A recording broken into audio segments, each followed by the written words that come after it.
जय श्री राम कृष्ण वंदे जगत गुरुवम भजन भागीरथी काबिल परवाह में आप सर्वात्मी बंधुओं का हार्दिक स्वागत है, अभिनंदन है। सदा की भांति आज की नित्य सत्संग का प्रसंग है पंचदशी का सत्संग चौपान चल रही। आज 28वां सोपान है और पंचदशी का द्वादश प्रकरण है ब्रह्मानंदे आत्मानंद प्रकरणम। श्री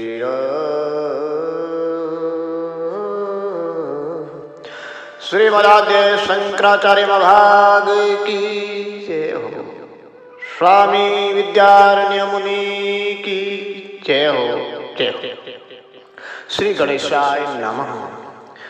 नन्नमेवं वासनानंद ब्रह्मानंद पितरं विहेतु योगी निजानंदं मूढ़स्यास्ति का गति।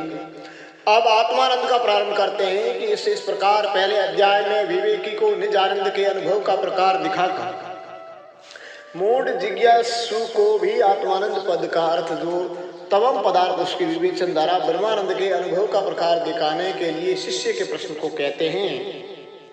इस प्रकार वासनानंद और ब्रह्मानंद से भी अन्य जो निजानंद है उसको योगी जाने तो जाने, परंतु मूढ़ की इसमें क्या गति होगी, अर्थात मूढ़ को निजानंद का ज्ञान कैसे हो। धर्माधर्म से साजताम मृहतामपि पुनः पुनरदे लक्ष्य किनो दाक्षिण्यतो। इस प्रकार शिष्य ने पूछा है, जिसको ऐसा गुरु ये उत्तर देता है कि मूढ़ को विद्या का अधिकार ही नहीं, कि यह अति मूढ़ पुरुष अनादि संसार है, पूर्व जन्मों में किए धर्म और अधर्म के अधीन बारंबार लक्षों देहों से जन्म को धारण करे और मरे, इसमें हमारी चतुरता से क्या सिद्ध होगा। ये तुमको अहस्ति वो अनुजी गृक्षुत्वादक्षेण प्रयोजनम त्राहे ब्रोहि समूढ़ किम जिज्ञासुर्वा परंग। फिर शिष्य कहता है कि आचार्य सब पर अनुग्रह होते हैं, इससे उसकी भी कोई गति कहनी चाहिए। आपको अनुग्रह करता होने से चतुराई से प्रयोजन है, अर्थात शास्त्र की चतुराई से मूढ़ पर भी अनुग्रह करना उचित है। तात्पर्य यह है कि आप शिष्य के उद्धार के अभिलाषी हैं, इससे शिष्य के उद्धार का प्रयोजन है। इस प्रकार शिष्य के वचन सुनकर विकल्प से शिष्य को पूछते हैं कि जो मूढ़ की कोई गति कहने योग्य है तो बताओ। वो मूढ़ जिज्ञासु है, वह परांग मुख है अर्थात रोगी है, वह विरक्त है। उपास्यं करम वह बृहद्विमुखा यथोचितम् मंद प्रज्ञं तु जिज्ञासु आत्मानंदेन बोध्यते। जो वह रागी है तो राग के अनुसार कर्म करना चाहिए। उपासना इन दोनों में पहले का परिहार कहते हैं कि तत्व ज्ञान से जो विमुख है उसकी यथा योग्य ब्रह्मलोक आदि की कामना हो तो उपासना को, और स्वर्ग आदि की कामना हो तो कर्म को कहे। जिज्ञासु है तो उसको अति विवेकी हो तो पूर्व अध्याय में कहे हुए प्रकार से जो योग उसको बोध करावे, और वो मंद बुद्धि है तो जिज्ञासु को आत्मानंद से विवेचन पूर्वक बोध करावे। बात यह है कि विमुख के प्रति तो यथा योग्य उपासना व कर्म का उपदेश कर, मंद बुद्धि जिज्ञासु को तो आत्मानंद का उपदेश करो। बोधयामास मैत्रेयी याज्ञवल्क्यो निज प्रिया नवारे पत्युरदपते प्रियते यहन। इस प्रकार जिसने बोध कराया उसको कहते हैं कि यजुर्वेद की शाखा के प्रवर्तक याज्ञवल्क्य के ऋषि मैत्रेय नाम की अपनी प्यारी भार्या को ये कहते हुए बोध कराते हैं, भाई प्यारे मैत्री, पति के लिए पति ही प्यारा नहीं होता, अर्थात अपने लिए ही प्यारा होता है। पतेर्जाया पुत्र विते पशु ब्राह्मण बहुजः लोक देव वेद भूते सर्वसात्मार्थ। अगल ग्रंथ में इस वचन से परम प्रेम के स्थान रूप हेतु से आत्मा को परमानंद रूप साधने का अभिलाषी आचार्य प्रथम पर प्रेम के आस्वाद रूप हेतु की सिद्धि के लिए पहले न व अरे इस पूर्वोक्त वाक्य को उपलक्षण मानकर उस प्रकरण के जितने पर्याय वाक्य है उन सब का तात्पर्य कहते हैं कि पति, जाया, पुत्र, धन, पशु, ब्राह्मण, क्षत्रिय, लोक, देवता, वेद, पांचों भूति सब जो भोग के पदार्थ है संपूर्ण अपने लिए ही प्यारे होते हैं, अन्य के लिए। पत्या विषा यदा पतन्यस तदा प्रीति करोति सा शुद्ध नोष्टान रोगाद्यस्तदा नेशति तत्पुरुष। अब नहवारे नवे इस पूर्वोक्त वाक्य के अर्थ को विभाग करके दिखाते हैं कि जिस काल में पत्नी को अपने पति में इच्छा होती है तब वह पत्नी पति में प्रीति को करती है। जब उसका पति शुदा अनुष्ठान रोग आदि से युक्त होता है तब पत्नी इच्छा नहीं करती, अर्थात अपने पति का संग नहीं चाहती। न पत्योरते सप्रीति स्वारते करोति तौ पति स्वात्मन एवार्थे न जायते। अब पूर्वोक्त के फलित को कहते हैं कि जाया की जो प्रीति है वो पति के लिए नहीं है, किंतु अपने लिए ही पति में उस प्रीति को जाया करती है। यही इस वाक्य में लिखा है। अब न वारे जायाओ इत्यादि और न वारे सर्वस्य इस वाक्य तक तो वचन है, उनके तात्पर्य को विभाग करके पृथक पृथक दिखाते हैं कि पति भी अपने प्रयोजन के लिए ही जाया की इच्छा करता है, जाया के लिए कदाचित भी नहीं करता। अन्योन्य प्रेरणोपयम स्वेच्छेव प्रवर्तनम कदाचित एक ही इच्छा से जहाँ प्रीति है वहाँ जो प्रीति है वो अपने लिए रही, एक बार दोनों की इच्छा से जो प्रीति है वो दोनों के अर्थ की होगी। इस शंका की निवृत्ति के लिए कहते हैं कि परस्पर की प्रेरणा में भी अपनी कामना पूर्ण करने की इच्छा से ही दोनों की प्रवृत्ति होती है, अन्य की इच्छा से अन्य की प्रवृत्ति नहीं होती। संश्रुकंटक वीरेन बाले रुदती तत्पिता सुम्बकतेव न च प्रीतिर्बालार्थे स्वार्थे।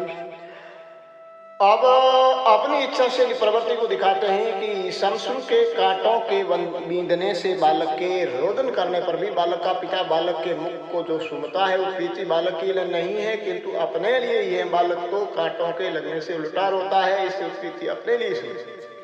निरेचामि यत्नादिवितं यतनेन पालयन् प्रीति करोति सुस्वार्थे विथार्थं न चन्ति। चेतन जो पति जाया पुत्र आदि है उनमें जो प्रीति की जाती है उसमें यह संदेह हो सकता है अपने लिए कि वह अन्य के लिए इच्छा से रहित जो अचेतन धन है उसमें वो शंका ही नहीं हो सकती। इस अभिप्राय से इस वाक्य के तात्पर्य को कहते हैं, इच्छा से हीन भी रत्न आदि धन की यतना से पालन करता हुआ मनुष्य जिस प्रीति को करता है वो अपने लिए है, इसमें वित्त के अर्थ हैं, ये शंका ही नहीं हो सकती, क्योंकि धन इच्छा नहीं। अनिच्छते बलिवरदे विवाहिष्यते विमलातु प्रीति सावणिगर्थे बलिवरदार्थ। अब चेतन होने पर भी बहने की इच्छा से रही पशु के विषय जो यह वचन है उसके तात्पर्य को कहते हैं कि बैल इच्छा भी नहीं करता तो भी किसान मनुष्य बल से चाहते हैं, वाहते हैं। वह वहन करने में जो प्रीति है वो वेश्य आदि किसानों के लिए है, बैल के अर्थ को ही नहीं सकती, क्योंकि वो बाहर ले जाने की इच्छा नहीं करता है। ब्राह्मणं विमयास्ति पूज्यो अहमिति तुष्यति पूजया अचेतनाय जातरे नौ संतुष्टि पुंसेव। अब न वा अरे ब्राह्मण कामा, इस वाक्य के तात्पर्य को कहते हैं कि मुझ में ब्राह्मण तो जाति है, मैं पूज्य हूँ, इस प्रकार ब्राह्मण जाति की हुई जो पूजा है उससे वही संतोष को प्राप्त होता है कि जो मैं ब्राह्मण हूँ ऐसा अभिमानी है और जड़ रूप जाति का पूजा से संतोष नहीं होता। क्षत्रियं तेन राज्यं करोमीत्यत्र राजिता न जातेर्वेश्य जात्यादो योजनाय निवेदितम्।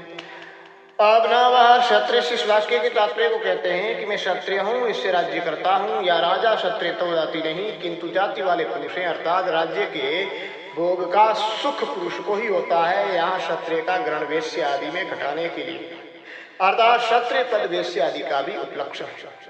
स्वर्गलोक ब्रह्मलोकोस्तां ममत्याभिवांचनम लोकयोर्मोपकाराय स्वभोगाय केवलम्। अब न वाक अरे कोलों का नाम इस वाक्य के अर्थ को कहते हैं, मुझे स्वर्गलोक और ब्रह्मलोक मिले, यह वांछा लोगों के उपकार के लिए नहीं किंतु केवल अपने ही भोग के लिए। यहाँ भी दो लोगों का ग्रहण सब लोगों का उपलक्ष्य है। ईश विष्णवाद्यो देवा पूजन्ते पाप नष्टयो न तनिष पाप देवार्थ ततो स्वार्थ प्रयोजति। और पापनाश के लिए इस विष्णु आदि देवताओं की पूजा की जाती है, वो स्वतः पाप रहित देवताओं के प्रयोजनार्थ नहीं किंतु अपने प्रयोजन के लिए पूजा की जाती है, अर्थात पूजा से पूजा के कर्ता का ही पाप नष्ट होता है। ऋगादेव यध्यन्ते दुर्भावनान्यवापते न तत्प्रक्षतं वेदेषु मनुष्येषु प्रगत। और दुर्ब्राह्मण इसकी निवृत्ति के लिए गायत्री आदि ऋचा जो पढ़ी जाती है वह मनुष्यों में ही वार्य जाति हो सकती है, वेदों में उसका प्रसंग भी नहीं हो सकता, अर्थात वेद का पठन भी अपने लिए है, वेद के लिए नहीं। भूम्यादि पंचभूतानि स्थान त्रट्टपाक शोषणे हेतु विश्वाक शैरवंचित्याशाम न हेतु। और संपूर्ण प्राणी स्थान देने, तृषा की निवृत्ति, पाक शुष्क करने और अवकाश देने के लिए पृथ्वी, जल, तेज, वायु, आकाश, इन 5 भूतों की जो वांछा करते हैं, इन पृथ्वी आदि 5 भूतों के हेतु स्थान वांछा आदि निमित्त नहीं है, किंतु प्राणियों की वांछा ही हेतु है, क्योंकि स्थान आदि में वांछा का असंभव है। स्वामी भृत्यादिक सर्वस्वपकराय वांछति तत्करोति पारस्तु तस्य तस्य न विदुः।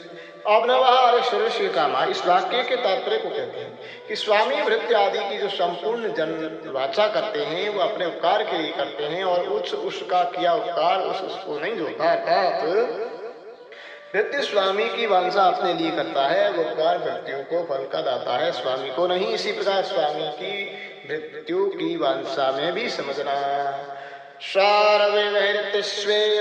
सुंदान तुमीदर्शम उदाहरण बाहुल्यम तेन स्वभावास्यम।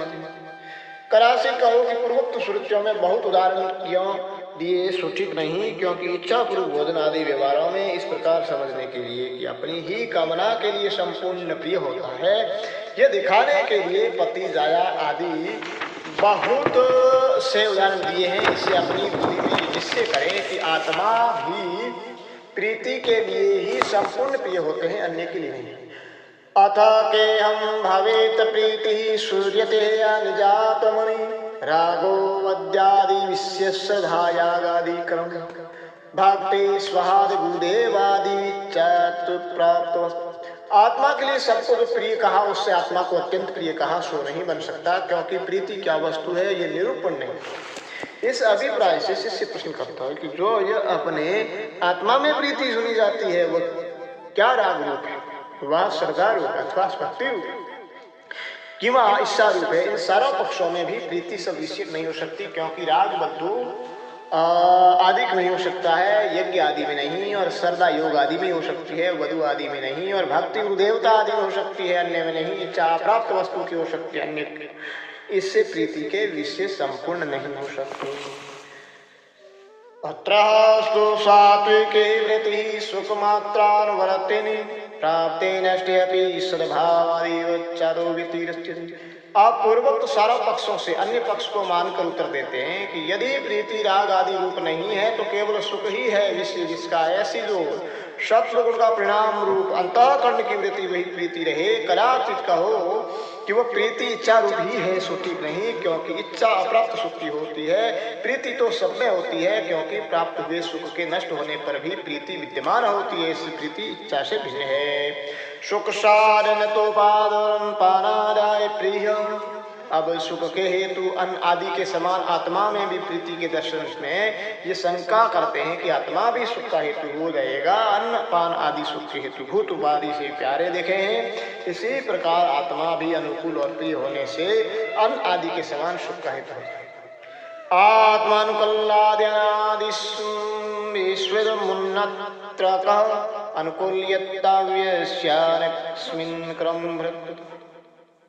यहाँ अनुमान समझना कि विवाद का स्थान आत्मा सुख का हेतु होने के योग्य।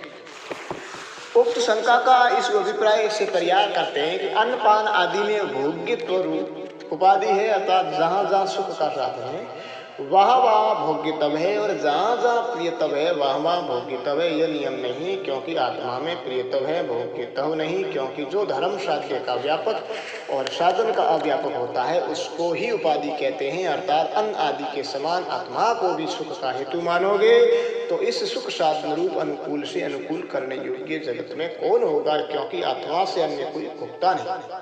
कदाचित कहो कि अपने आचरण से आत्मा आप ही अनुकूल करने योग्य हो जाएगा, सो ठीक नहीं, क्योंकि एक ही आत्मा कर्म और कर्ता नहीं हो सकता। अर्थात एक आत्मा एक काल में उपकार के योग्य उपकार का कर्ता नहीं। भावार्थ है कि अन्न आदि के समान आत्मा को अनुकूलता से युक्त मानोगे तो जगत में सुख के हेतु से अनुकूल करने योग्य कौन होगा, अर्थात को हो ही न होगा। एक आत्मा कर्म और कर्ता रूप नहीं हो सकती। सुखे विश्यके प्रीतिमात्रम् आत्मा स्तौति प्रियः सुखे व्यचिरत्येषा न आत्मनि व्यभिचारिणी। कदाचित कहो कि अन्न आदि के समान सुख का हेतु न होने पर भी सुख के समान भोक्ता का शेष आत्मा हो जाएगा। इस आशंका का परिहार आत्मा को सर्वोत्तम प्रेम का स्थान होने से करते हैं कि विषयों के सुख में केवल प्रीति है और आत्मा में अत्यंत प्रीति है। इससे विषयों के सुख के तुल्य नहीं, क्योंकि विषयों के सुख में पैदा हुई ये प्रीति कदाचित व्यभिचार को प्राप्त होती है, अर्थात अन्य सुख में भी चली जाती है। और आत्मा में विद्यमान जो प्रीति है वो व्यभिचारिणी नहीं, अर्थात अन्य विषय में नहीं जाती। एकं त्वत्वान्यवदादते सुखं वेश्यकं सदा न आत्मा त्याज्यो न सद्यस्तिं विविचरिति। अब सुख की प्रीति के व्यभिचार और आत्मा की प्रीति के व्यभिचार को दिखाते हैं कि मनुष्य सदैव एक सुख को त्याग कर अन्य विषय सुख को ग्रहण करता है और आत्मा न त्यागने योग्य है न ग्रहण करने योग्य है। इससे उसमें जो प्रीति है वो किस प्रकार व्यभिचार को प्राप्त होता है। हनारान विहने अस्मिनुपेक्षा चैत्रिणादिवत उपेक्षुत स्वरूपत्वानुपेक्षितौ निजात्मनः। अब ये शंका करते हैं कि त्याग आदि के विषय आत्मा में तीर्ण आदि के समान उपेक्षा हो जाएगी कि परित्याग और स्वीकृति से रहित आत्मा में तीर्ण आदि के समान उदासीनता हो जाएगी। ऐसा मत कहो, क्योंकि उपेक्षा करने वाले का जो अविनाश स्वरूप आत्मा है वही है रूप जिसका ऐसा आत्मा उपेक्षा की योग्य नहीं हो सकती। रोग क्रोध अभिभूतानां मुमुक्षा वीक्ष्यते कवचित् ततो द्वेषद भवेत्याज्य आत्मेति यदि तन्। अब द्वेष से आत्मा के त्याग की शंका करते हैं कि रोग और क्रोध से अभिभूत मनुष्यों को कहीं कहीं मरने की इच्छा देखने से आत्मा त्यागने योग्य हो जाएगा। ऐसा यदि कहोगे इसको ठीक नहीं। त्यक्तुं योगस्य देहस्य नात्मता त्यक्त्रेव च न त्यक्त्रेऽस्ति सद्वेष्य त्याज्ये द्वेषे तु। त्यागने के योग्य देह को आत्म तो नहीं, किंतु त्यागने वाला जीव ही आत्मा है और त्यागने वाले जीव में वो द्वेष नहीं है। कदाचित कहो कि आत्मा में द्वेष मत हो, देह में हो तो हो, सो ठीक नहीं, क्योंकि त्यागने योग्य देह में द्वेष होने पर भी आत्मा ही क्या सती है। आत्मार्थत्वेन स्वरस्य प्रीति स्वात्मा हयाति प्रिय सिद्धो यथा पुत्र मित्र पुत्र प्रियतर। इस प्रकार नारे इत्यादि श्रुतियों से आत्मा में अत्यंत प्रीति को दिखाकर युक्ति से भी आत्मा में अत्यंत प्रीति को दिखाते हैं कि संपूर्ण सुख सहित जो सुख के हेतु पति जाया आदि है वे आत्मा का ही उपकारी है और प्रीति से भी आत्मा ही उपकार के योग्य है। इससे स्वयं आत्मा इस प्रकार अत्यंत प्रिय सिद्ध हुआ जैसे जगत में पुत्र के मित्र से अर्थात पुत्र के द्वारा जिसमें प्रीति है, ऐसे देवदत्त आदि से यज्ञदत्त आदि साक्षात प्रीति का विषय होने से विष्णु मित्र आदि पुत्र पिता को अत्यंत प्रिय होता है। वैसे ही अपनी ही साक्षात प्रीति का विषय आत्मा सबके अत्यंत प्रीति का विषय होता है, अत्यंत प्यारा। महानभोमहं किं तु भुवासं सर्वदेत्यसु आसे सर्वस्य दृष्टेति प्रत्यक्षा प्रीति। इस प्रकार श्रुति और युक्ति से आत्मा में अत्यंत प्रीति को दिखाकर अपने अनुभव से भी अत्यंत प्रीति को दिखाते हैं कि मैं मत हूँ, अर्थात मेरे आत्मा की सता न हो, किंतु मैं सर्वदा हूँ, सदा मेरे आत्मा की सता रहे। इस आशी को संपूर्ण प्राणियों के विषय देखते हैं, अर्थात सब इस प्रकार चाहते हैं। इससे ही आत्मा में अत्यंत प्रीति प्रत्यक्ष है।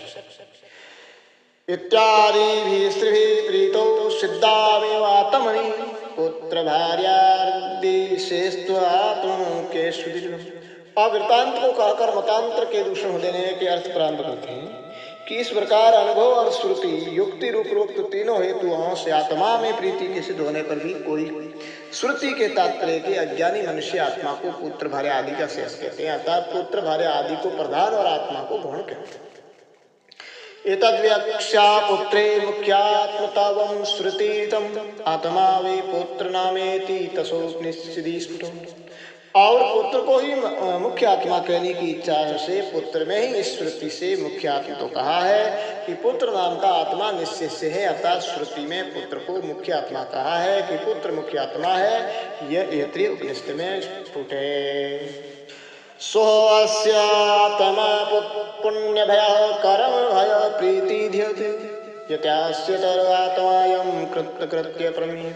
जिस वाक्य से पुत्र को आत्मा कहा उस वाक्य के अर्थ को पढ़ते हैं कि इस पिता को पालन करने योग्य जो पुत्र रूप आत्मा, इस श्रुति में कहा है कि जो गर्भ में पुत्र रूप आत्मा होता है वो जन्म से पहले ही पिता के देह के कारण रूप से बसता है।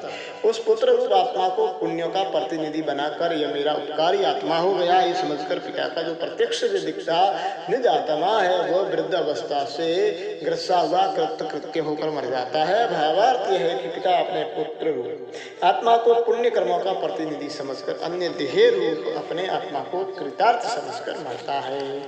सत्यात्मनि लोकास्ति न अपुत्रिष्यातेवि अनुशिष्टं पुत्रमेव लोक्यमहावनुष्य।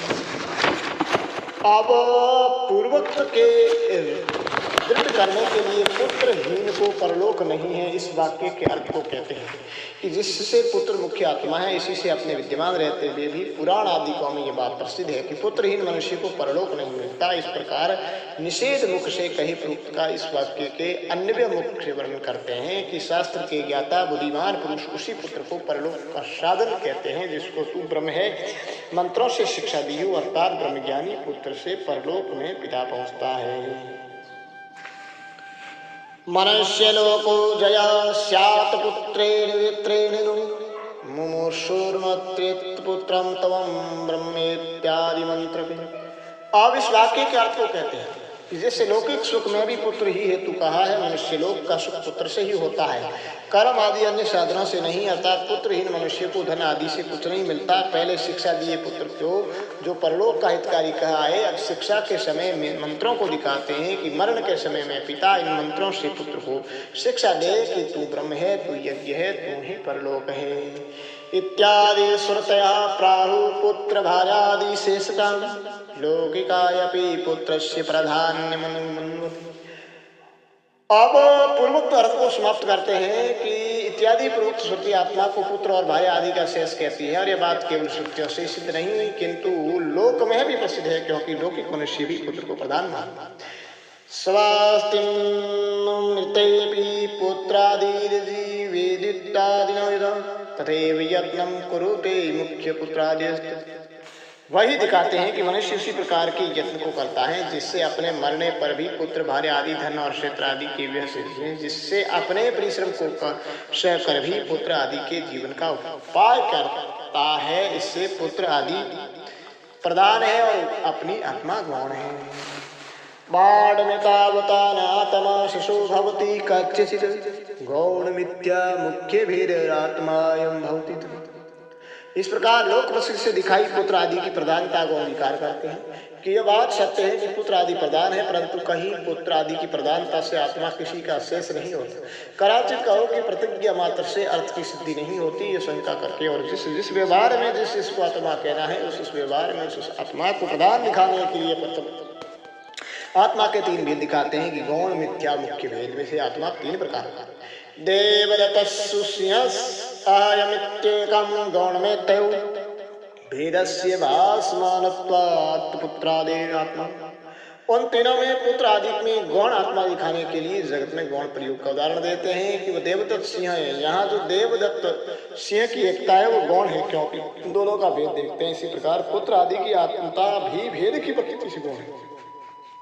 भेदो अस्ति पंचकोशेषु साक्षिणो न तु भात्यसु मिथ्यात्मितात कोशाराम स्थाणोश्वरात्मता। अब मिथ्या आत्मा को दिखाते हैं कि आनंदमय आदि अन्नमय पर्यंत पांचों कोशों विद्यमान भी साक्षी का भेद प्रतीत नहीं।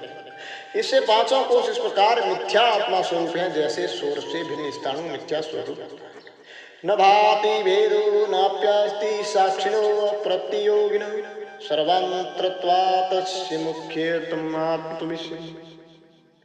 इस प्रकार गौण और मिथ्या आत्माओं को दिखाकर साक्षी को ही मुख्य आत्मा वर्णन करते हैं कि साक्षी का गौण आत्मा रूप पुत्र आदि के समान भेद प्रतीत नहीं और न मिथ्या आत्मा रूप देह आदि के समान साक्षी का भेद है क्योंकि साक्षी का कोई इस प्रकार प्रतियोगी नहीं है कि जैसे पुत्र आदि का देह आदि प्रतियोगी है अर्थात पुत्र आदि की अपेक्षा पिता आदि स्वयं भेद का निरूपक है। इसी प्रकार अपने साक्षी रूप आत्मा का कोई सच्चा प्रतियोगी नहीं है जिसकी अपेक्षा से भेद हो उसको ही प्रतियोगी कहते हैं। देह आदि से आत्मा का भेद इससे नहीं कह सकते।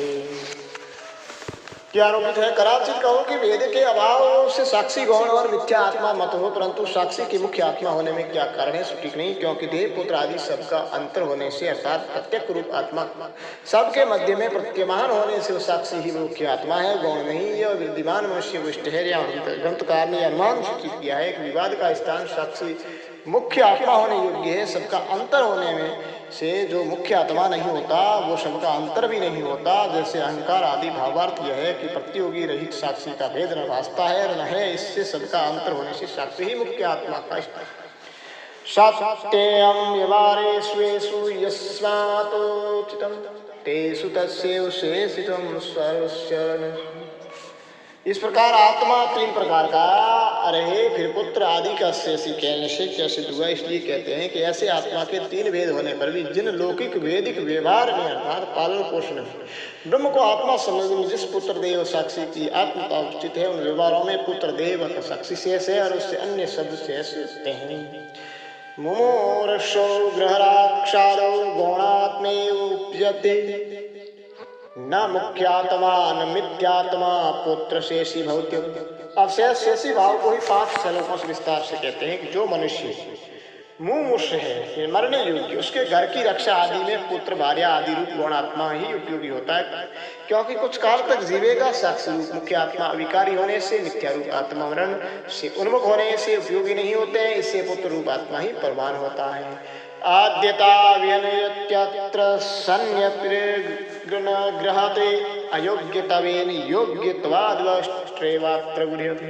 पूर्वोक्त गृह रक्षा आदि व्यवहार में अपनी विद्यमानता में भी पुत्र आदि के स्वीकार करने में दृष्टांत कहते हैं कि ये अद्यता वहीन है। इस प्रयोग में जैसे स्वरूप से विद्यमान अग्नि को वहीन शब्द से नहीं लेते, क्योंकि अग्नि पढ़ नहीं सकती, किंतु पढ़ने के योग्य होने से वहाँ बटुक को ही लेते हैं। इसी प्रकार पूर्वोक्त ग्रह रक्षा आदि व्यवहार में पुत्र रूप गौण आत्मा को ही लेते हैं। कृष्णोम पुष्टिम आप्स्यमित्यादो दयात्मोच्चिता न पुत्रं विनियुक्ते अत्र पुष्टित्वपन भक्षणे। इस प्रकार गौण आत्मा तो स्थूल को कहकर मिथ्या आत्मा के स्त्री को कहते हैं कि मैं कृष्ण हो गया, इससे अन्न भक्षण आदि से पुष्टि का संपन्न करूंगा इत्यादि व्यवहार में मिथ्या देह को ही आत्मा मानना उचित है, क्योंकि पुष्टि के हेतु अन्न भक्षण रूप व्यवहार में पुत्र को जगत में कोई भी नियुक्त नहीं करता। तत्सा स्वर्ग में कृत्रात्मोच्चर अनपेक्ष्य वपुर भोगम चरित कृष्यादिकम। और जब ये मनुष्य व्यवहार करता है कि मैं तप करके स्वर्ग का संपादन करूं, तब कर्ता को ही आत्मा मानना उचित है, देह आदि को नहीं, क्योंकि देह के भागों की अपेक्षा को त्याग कर परलोक में कर्ता के उपकार कृष्णरायण आदि को करता है। मोक्षमित्यात्रयुक्तं सिद्धात्मत्वं तदा पुमान् तद्वेति गुरुशास्त्रभ्यां न तु किंचित्। और मनुष्य इस बुद्धि को कहता है कि मैं समदम आदि का संपादन करके मुक्ति को प्राप्त हूँ, तब गुरु और शास्त्र के द्वारा तत्वमसि इत्यादि वाक्य के विचार से पैदा हुए अपरोक्ष ज्ञान में मैं कर्ता रूप नहीं किंतु सच्चिदानंद ब्रह्म रूप हूँ, इस प्रकार से आत्मा को जानता है। वह चेतन की ही आत्मा उचित है, कर्ता नहीं, क्योंकि इस श्रुति में लिखा है कि सत्य ज्ञान अनंत विज्ञान आनंद ब्रह्म है, अनंतर भेद रहित अबाह्य स्वरूप रूप प्रज्ञान में ही ब्रह्म है। वे प्रक्षत्रादयो यद्वद बृहस्पति सवादिषु व्यवस्थितास्तदा गौण मिथ्या मुख्या यथोचितम्। पूर्वोक्त 3 प्रकार के आत्माओं को इस व्यवहार में व्यवस्था से प्रधानता माने में दृष्टांत देते हैं। जैसे बृहस्पति स्वादि नाम के अज्ञात व्यवस्था से ब्राह्मण क्षत्रिय आदि का ही अधिकार इन श्रुतियों के अनुसार ही है कि ब्राह्मण बृहस्पति यज्ञ करे, क्षत्रिय वैश्य नहीं, राजा राजस्व यज्ञ करे, ब्राह्मण वैश्य नहीं, वैश्य स्तोम यज्ञ करे, ब्राह्मण क्षत्रिय नहीं। इस प्रकार गौण मिथ्या मुख्य आत्माओं को भी अपने अपने उचित व्यवहार में प्रधानता है। तत्रोचिते प्रीतिरात्मनेवाच्यायनि अनात्मनि तु तत्शेषे प्रीतिरन्यत्र शो। अब हरितार्थ को कहते हैं कि जिस व्यवहार में जो आत्मा योग्य होता है उस व्यवहार में उपयोगी होने से प्रधानभूत आत्मा के विषय ही अधिक प्रीति होती है। उसके शेषभूत आत्मा से भिन्न में केवल प्रीति होती है, अत्यंत नहीं। और आत्मा और शेष से भिन्न जो जगत की वस्तु है उनमें दोनों प्रकार की प्रीति नहीं होती। उपेक्ष्यम द्वेष्यमित्यनद्वेदामार्गत्रिणादिकम् उपेक्ष्यम व्याघ्रश्रपादि द्वेष्यमेव चतुर्विधम्। आत्मा से जो अन्य है उसमें 2 प्रकार की प्रीति नहीं होती। इस श्लोक में कही अन्य शब्द के भेदों को कहते हैं कि अन्य पद से कही जो वस्तु है वो उपेक्षा के योग्य और द्वेष के योग्य रूप भेद से 2 प्रकार की होती है। उन दोनों में मर्ग, तृण आदि उपेक्ष्य और व्याघ्र सर्प आदि द्वेष होते हैं। इस प्रकार 4 प्रकार की वस्तु होती है। आत्मा से सुपेक्ष्यम चद्वेश्यम चेति चतुर्षु न व्यक्ति निहम किंतु तत्कार्य सारा वेदों को बताते हैं कि आत्मा से उपेक्ष द्वेष इन सारों में भी व्यक्ति का नियम नहीं है, अर्थात यही प्रिय उपेक्ष व देवेश्य है, अन्य नहीं। ये नियम नहीं है, किंतु उपकार आदि उस कार्य के अनुसार वैसे वैसे प्रतीति होती है, अर्थात कार्य से प्रिय। व्याघ्र सम्मुखो द्वेष्योपेक्ष्यतु परांगमुख लालनाद अनुकूल श्वेत दिनो। सब में अनियम समझने के लिए प्रसिद्ध द्वेष्य रूप व्याघ्र में नियम का अभाव दिखाते हैं कि जब व्याघ्र अपने सम्मुख भक्षण करने के लिए आता है तब तो द्वेष्य होता है, और जब वो प्रांग मुख हुआ करता है तब उपेक्ष होता है, और जब लाड करने से अपने अनुकूल होता है तब विनोद के लिए होने से अपना उपकारक है, इस स्थिति होती है। व्यक्तीनां नियमो भूलक्षणात् व्यवस्थितः आनुकूल्यं प्रातिकूल्यं दयाभावस्य लक्षणम्। कदाचित कहो कि एक वस्तु को प्रिय आदि 3 रूप मानोगे तो व्यवहार की व्यवस्था न होगी, सटीक नहीं, क्योंकि व्यक्तियों का नियम मत हो, तथापि लक्षण से व्यवस्था हो जाएगी। लक्षणों को ही कहते हैं कि अनुकूलता प्रिय का और प्रतिकूलता द्वेष का, और अनुकूलता और प्रतिकूलता दोनों का अभाव उपेक्षा का लक्षण होता है। आत्मा प्रियान प्रिय शेषो द्वेष्वेक्षे तदन्यो इति व्यवस्थितो लोके याज्ञवल्क्यवनम्। इतने पूर्वोक्त ग्रंथ के समूह से कहे अर्थ को बुद्धि में आने के लिए संक्षेप से दिखाते हैं कि प्रत्येक आनंद रूप आत्मा अत्यंत प्रिय है, और अपना गौण जो शेष पदार्थ है वो प्रिय है। इन दोनों से अन्य जो मार्ग, तृण और व्याघ्र आदि है वे उपेक्ष है, द्वेष्य कर्म से होते हैं। इसी रीति से 4 प्रकार की जगत की व्यवस्था है, इन 4 प्रकारों से अन्य नहीं होता, और यह बात याज्ञवल्क्य ऋषि को भी सम्मत है। अन्यत्रापि श्रुति प्राय पुत्रादितान्यत् सर्वस्मादंत्र तत्वं तदेत प्रियेषु। केवल मैत्रीय ब्राह्मण में ही आत्मा को अत्यंत प्रिय नहीं कहा है, किंतु पुरुष विद ब्राह्मण में भी कहा है। इस अभिप्राय से उसके इस वचन के अर्थ को पढ़ते हैं कि अन्यत्र भी श्रुति ने कहा है कि पुत्र, धन और अन्य से आत्मा इससे अत्यंत प्रियष्ट है कि सबका अंतरात्मा रूप तत्व। श्रोत्यः विचार दृष्टियां साक्ष्यवात्मान चेत्र कोशान पंच विविच्यान्त्र दृष्टिर्विचार। इस प्रकार का कथन श्रुति में रहे प्रकरण में क्या आया, इसलिए कहते हैं कि श्रुति के अर्थ की विचार दृष्टि से साक्षी ही मुख्य आत्मा है, अन्य नहीं। अब विचार दृष्टि को ही कहते हैं कि अन्नमय आदि 5 कोशों को 33 श्रुति में कहे वे प्रकार से आत्मा के प्रत्यक्ष जानकर अंतःकरण विस्तृत आत्मा का जो ज्ञान उसको विचार कहते हैं। जागृत स्वप्रसुप्ति नामाग उपाय भाषण यतो भवत्य शौषात्मा स्वप्रकाश सिदात्मकम्। अब अंतः स्थित वस्तु के दर्शन का प्रकार कहते हैं कि जागृत, स्वप्न, सुषुप्ति इन तीनों अवस्थाओं के मध्य में उत्तर अवस्था का आगमन और पूर्व अवस्था की निवृत्ति का भाषण जो चैतन्य रूप साक्षी से होता है वो स्वप्रकाश चैतन्य रूप आत्मा है। शेषा प्राणादि विदान्ता आस्नारतम्यत प्रीतिष्ठता तारतम्यस्तेषु सर्वेषु विक्षिप्त। संक्षेप से कहे पूर्वक अर्थ का विस्तार से वर्णन करते हैं। शेष प्राण आदि वृत्त पर्यंत साक्षी से भिन्न है। वे पदार्थ जैसे तारतम्य से आत्मा के आसन है अर्थात समीपवर्ती है, उसी प्रकार उन प्राण आदि कौं में तारतम्य से संपूर्ण प्रीति को देखते हैं। वितात पुत्र प्रिय पुत्रात् पिंड पिंडात् यतेन्द्रिय इंद्रियाच्च प्रिय प्राणंदात्मा प्रिय।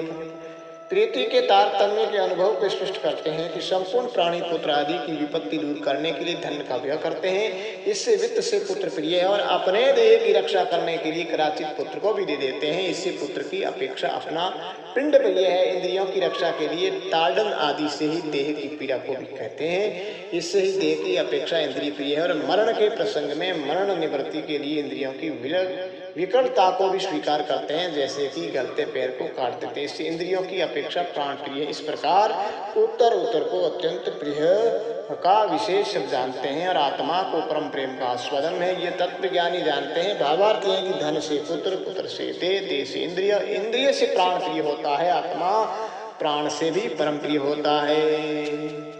एवं सते विवाद अत्र प्रति बुद्ध विमडयो श्रुत्योदाहरि तत्रात्मा प्रिय नित्य। इस प्रकार पूर्वक प्रकार से आत्मा को प्रमाणों से अत्यंत प्रिय सिद्ध होने पर भी यहाँ तत्वज्ञानी मूढ़ इनके विवाद को दूर करने के लिए श्रुति ने उनका प्रतिपति दिखाया है। उस विवाद में यही निर्णय है कि आत्मा ही अत्यंत प्रिय है। साक्षी दृश्यस्मात् प्रिय नित्याय तत्वित प्रियान पुत्रादिरेव भोक्तम साक्षी।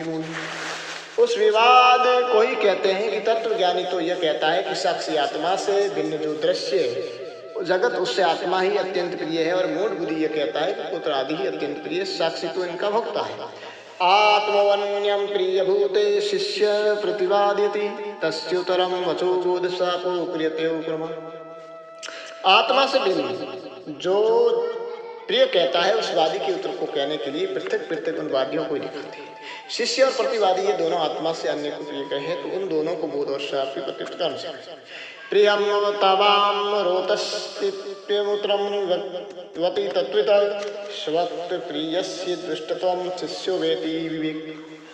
उत्तर रूप इस श्रुति के अर्थ को पढ़ते हैं कि तत्वज्ञानी शिष्य और प्रतिवादी जो पूर्वोक्त दोनों हैं उनके प्रति इस एक ही उत्तर को कहे कि हे शिष्य और हे प्रतिवादी, जिस पुत्र आदि को तू प्रिय मानता है वो अपने मरण से तुझे रोदन कराएगा। कदाचित कहो कि एक ही तत्वज्ञानी का वचन शिष्य और प्रतिवादी दोनों का उत्तर कैसे है? ये शंका करके प्रथम शिष्य के प्रत्युत्तर को 7.5 श्लोकों से कहते हैं। उन दोनों के मध्य में शिष्य तो विवेक से अपने कहे प्रिय को दुष्ट जान लेता है। अलभ्ये मानस्तन्य पितरो कलेशय चिरं लब्ध्वपि गर्भपातेन परस्वेन च बाधितं जातस्य ग्रहोगादि कुमारस्य च मूर्खता उपनीते अप्यविद्यतो मुनादिष्वगण्य युनिस्य प्रदारादि दारादि च कुटुम्बिनो पुत्रोदकस्य न अस्तन्ते धने चैन। दोष के विचार को दिखाते हैं कि अलभ्यमान अप्राप्त पुत्र माता पिता को चिरकाल तक क्लेश देता है, प्राप्त हुआ भी गर्भपात और प्रसव से बाधा करता है, पैदा हुए पुत्र को ग्रहों की पीड़ा, कुमार की मूर्खता और योग्य पवित्र होने पर विद्या का न होना, पंडित भी हो गया तो विवाह न होना, यौवन अवस्था में परस्त्री के संग और पुत्र के कुटुंबी होने पर दरिद्रता और धनी पुत्र हो जाए तो मरण के होने पर दुखदायी होता है। इस प्रकार माता पिता के दुख का अंत कभी नहीं होता है।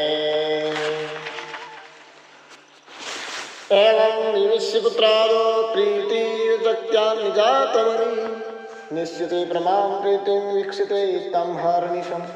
इस प्रकार यह पुत्र दारा आदि का भी उपलक्षण है। पुत्र आदि विषय में प्रीति को त्याग कर अर्थात दोषों को देखकर अपने साक्षी रूप प्रत्येक आत्मा में परम प्रीति को निश्चय करके प्रत्येक उस आत्मा को ही शिष्य सदैव देखता है। आग्रह ब्रह्म विद्वेदास्ति पक्ष वादिनो नरक प्रोक्त दोष।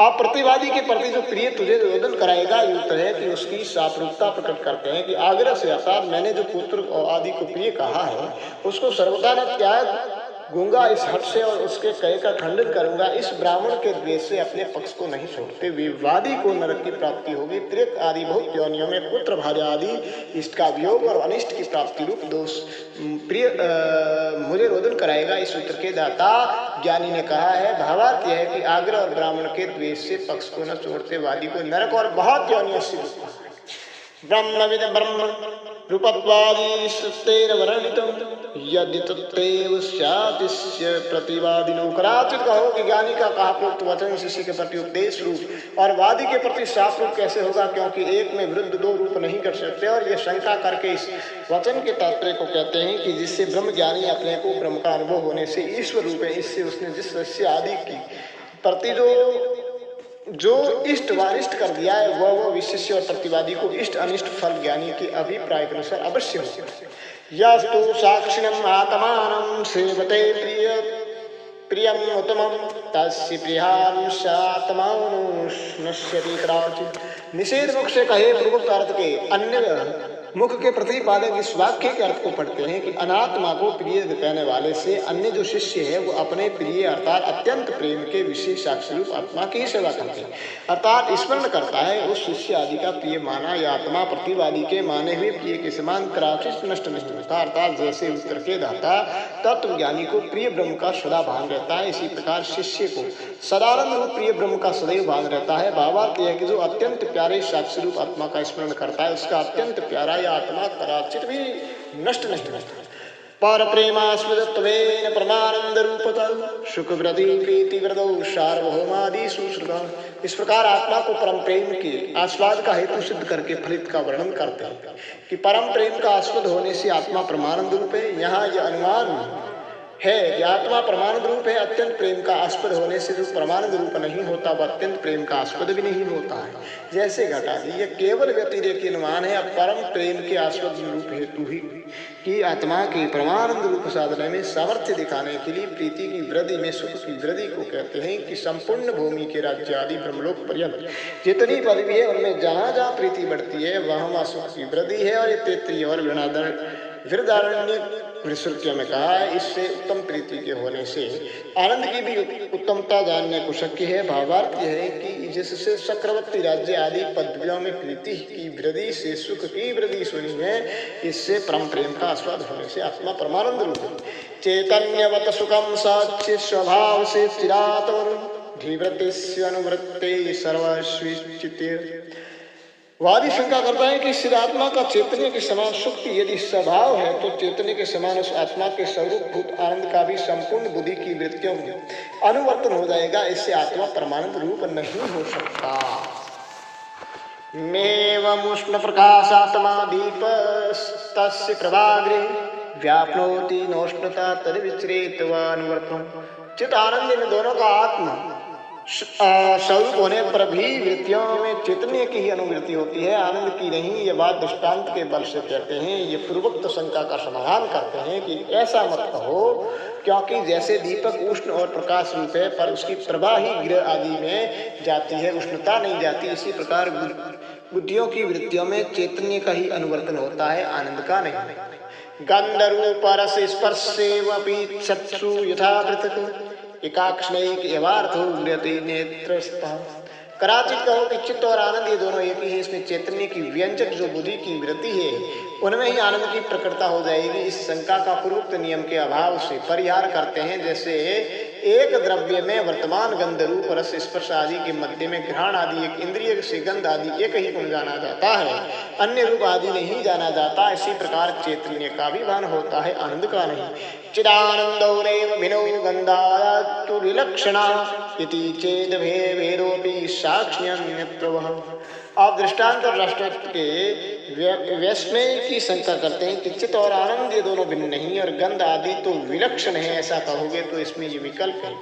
चित्त आनंद का अभेद स्वाभाविक उपाधिक है, अर्थात चित्त आनंद की एकता आत्म स्वरूप साक्षी में है, वह साक्षी की अपाधिभूत उपाधियों में है। ये तुमको आद्य गंधाद्यो पुष्पवर्तिनम् अक्षभेदेन तद्भेदे वृत्ति भेदात्म।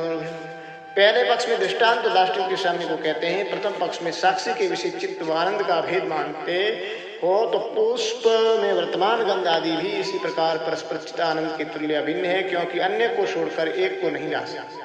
आप दूसरे पक्ष में भी साम्यता को कहते हैं कि गंध आदि की ग्राहक इंद्रियों के भेद से गंध आदि का भेद मानोगे तो इस प्रकार चित्त आनंद की व्यंजक वृत्तियों के भेद से अर्थात वृत्तियों के रजोगुणी सत्वगुणी भेद से चित्त आनंद का भी भेद हो जाएगा, तो कुछ नहीं हानि, कुछ हानि नहीं। सत्वग्रतो चित्त सुखेक्यम तदतेर निर्मलत्व रजोग्रतेषु मालिन्यात् सुखास्त्रिषु।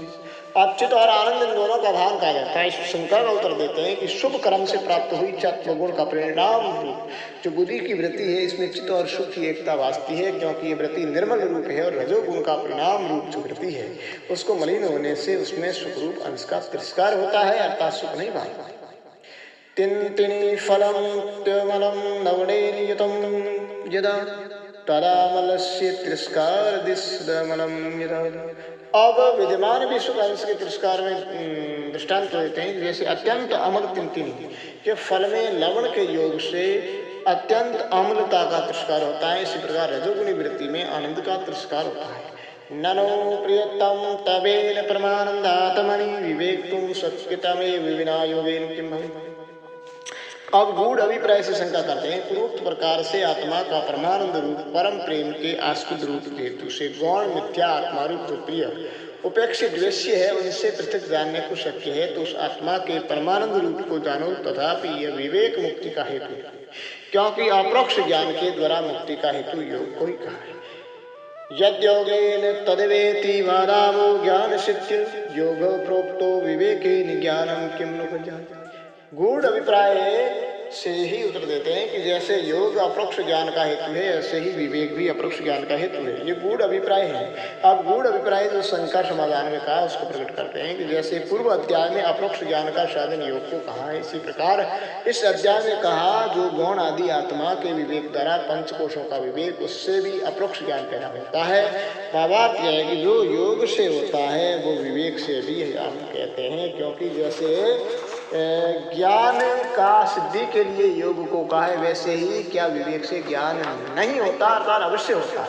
यत् सांख्ये प्राप्यते स्थानं तदोगेऽपि गम्यते इति स्मृतं फलत्वं योगिनां सविवेकिनं।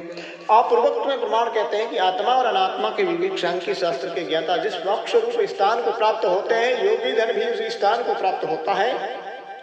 इस श्री कृष्णचंद्र के कई वाक्य से योगी और विवेकियों का एक ज्ञान के द्वारा मोक्ष रूप फल का असाध्य काच्चित् योग काच्चित् ज्ञान नित्य इथम विचारि मार्गोद्बुद्धनाद। कराचित कहो कि विवेक और योग का ही एक ही पद है, तो इन दोनों में एक ही वर्णन शास्त्र में क्यों रखा? यह शंका करके अधिकारी के वेद से दोनों का प्रतिपादन युक्त इस अभिप्राय से कहते हैं कि किसी को तो योग असाध्य है और किसी को ज्ञान का निश्चय असाध्य है। ये विचार कर परमेश्वर ने तो मार्ग करे। योगे कोटि ज्ञान मुक्तम समम राग द्वेषम भावस्तुल्य योगी। अत्यंत परिश्रम से साध्य जो योग उससे बिना परिश्रम सुलभ जो विवेक उसे अधिकता कहने योग्य है। ये शंका करके उस अधिकता को अपरोक्ष ज्ञान का जनक होने से कहते हो, राग द्वेष आदि का निर्वर्तक होने से, अद्वैत की अप्राप्ति का कारण होने से कहते हो। ये तीन विकल्प करके प्रथम पक्ष में फल की साम्यता को कहते हैं कि जब विवेक और योग का ज्ञान रूप फल समान का है तो योग में क्या उत्तमता है? आधार कुछ भी नहीं। अब दूसरे पक्ष में भी तुल्यता को कहते हैं कि योगी और विवेकी को राग द्वेष आदि का अभाव भी तुल्य है, से योग विवेक से अधिक नहीं। न प्रीतिरविष्ये श्रुति प्रियानात्मेति जानतु कुतो राग कुतो द्वेष प्रतिकूल्यमुष्य। अविवेकी को राग आदि का अभाव कहते हैं कि आत्मा अत्यंत प्रिय है और यह जानते हुए पुरुष की विषयों में प्रीति नहीं होती, क्योंकि विषयों में प्रीति की हेतु अनुकूलता का ज्ञान नहीं है और विषयों को प्रतिकूल नहीं देखता। जो विवेकी है उनको विषयों में द्वेष भी नहीं होता। दे आदि प्रतिकूल से द्वेष तुल्य द्वरपि द्वेषम कुर्वन् योगी चेद विवेक्यपि साधु। कराचित कहो कि व्यवहार दशा में विवेकी को भी दे आदि के उपद्रव्यकर्ताओं में द्वेष रखते हैं। ये शंका करके उसका भी योगी और विवेकी को तुल्यता के परिहार करता है। दे आदि के प्रतिकूल वृश्चिक आदि के विषय जो द्वेष विवेकी को है, वो ये द्वेष दोनों को तुल्य है। अतः योगी को भी व्यवहार दशा में प्रतिकूल पदार्थों में द्वेष है। यदि प्रतिकूल वृश्चिक आदि में द्वेष के कर्ता को आप योगी नहीं मानते तो द्वेष का कर्ता विवेकी भी विवेकवान नहीं होता। इसमें दोनों तुल्य।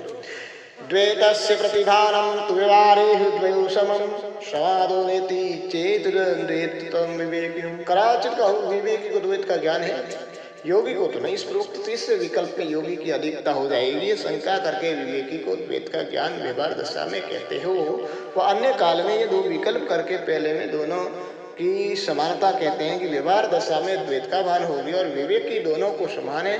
यदि ये कहो कि योगी को समाधि काल में द्वैत का दर्शन है तो विवेकी को भी अद्वैत ही तत्व है। इस प्रकार से विवेकी दशा में द्वैत के दर्शन का अभाव है, इससे दोनों की तुल्यता है। भावार्थ है कि योगी और विवेकी को व्यवहार दशा में द्वैत का भान समान। कराचित कहो कि योगी को समाधि में द्वैत का भान नहीं है तो अद्वैत की विवेक दशा में विवेकी को भी द्वैत का भान नहीं है, इससे दोनों तुल्य है। विवक्ष्यते तदस्वामी द्वैतानंद नाम के अध्याय तृतीय सर्वमतिम। कदाचित कहो कि विवेकी को द्वैत ज्ञान का अभाव कैसे है, ये शंका करके कहते हैं कि वह विवेकी को द्वैत दर्शन का अभाव अद्वैतानंद नाम के इससे अगले तीसरे अध्याय में कहेंगे। अब पूर्वोक्त अर्थ को पूर्ण करते हैं। इससे संपूर्ण अत्यंत मंगल है, अर्थात कहीं भी दोष नहीं। सदा पश्य निजानंद पश्य निखिलम जगत अर्थात योगिति चेत्र संतुष्टो वर्तताम। कदाचित कहो कि द्वैत के अज्ञान सहित आत्मज्ञानी योगी हो जाएगा, ये शंका करके कहते हैं कि सदैव निजानंद को जो देखें, संपूर्ण जगत को न देखें, वो अर्थात योगी होता है। ये यदि आप कहोगे तो परमेश्वर आपकी संतोष से वृद्धि करे, अर्थात यह हमको भी इष्ट है। ब्रह्मानंदे अविदे ग्रंथे मंदानुग्रह सिद्ध द्वितीयाध्याय तिस्मिन्नात्मनंदो विवेचितम्। आप अध्याय के तात्पर्य को संक्षेप से दिखाते हैं कि मंद बुद्धि जिज्ञासुओं पर अनुग्रह के लिए ब्रह्मानंद नाम के ग्रंथ में जो ये दूसरा अध्याय है उसमें आत्मानंद का विवेचन किया। इति श्रीमद्ब्रह्महंस विद्यारण्य विरचितायां पंचदश्यां ब्रह्मानंदे आत्मानंदो नाम द्वितीय अध्यायति विद्यारण्य मुनि कृत पंचदशा पंडित मिहिरचंद कृत भाषा विवृति सहितायां ब्रह्मानंदे आत्मानंदो नाम द्वितीय ब्रह्मानंदे आत्मानंद प्रकरण।